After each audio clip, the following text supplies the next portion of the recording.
Sir King Kong அவங்களுடைய மகளோட திருமணம் 2 நாளாக அதை பற்றி தான் வந்து சோசியல் மீடியாவில் பேசிகிட்டு இருக்காங்க.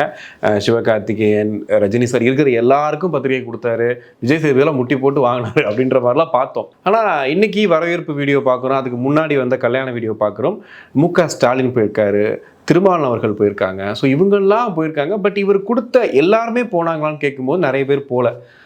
நேராக போய் பத்திரிக்கை வச்சு அதை ஃபோட்டோ எடுத்து இணையத்தில் போட்டுமே யாரும் போகலன்றது எப்படி சார் எடுத்துக்கிட்டது? இல்லை, சினிமாவில் ஒரு கேட்டகரி இருக்குது. நீங்கள் வந்து இப்போ நீங்கள் நடிக்க ஆரம்பிச்சிட்டிங்களா, உங்களுக்கு தெரியும். பைக்கில் போனால் அதுக்கு ஒரு பேமெண்ட்டு, காரில் போனால் அதுக்கு ஒரு பேமெண்ட்டு, நீங்கள் வந்து கம்பெனி கார் கூப்பிட்டு போனால் அதுக்கு ஒரு பேமெண்ட்டு அப்படின்னு ஒரு கேட்டகரி வச்சுருப்பாங்க. ஆர்டிஸ்ட்டுமே அந்த கேட்டகரி வச்சுருப்பாங்க. இவர் கல்யாணத்துக்கு நம்ம போகணுமா, கல்யாணம் இன்வெஸ்டில் வச்சோம்னா இது 5000 10,000 கொடுத்து அமுச்சு விட்ருவாங்க. மேக்ஸிமம் அந்த கல்யாணத்துக்கு போக மாட்டாங்க, அந்த கேட்டகரி வைஸ் வச்சுருப்பாங்க. இந்த கல்யாணத்துக்கு நம்ம போமா அப்படின்னு. இப்போ ஏறக்குறைய கிங்காங்கை பொறுத்த வரைக்கும் கிங்காங்கினுடைய இந்த சினிமா ஜேர்னிலேயே ஒரு இந்த மாதிரியான ஒரு உயரம் கம்மியாக இருந்தாலும் கூட தனக்கான இடத்தை தான் தக்க வச்சுட்டே இருந்தார்.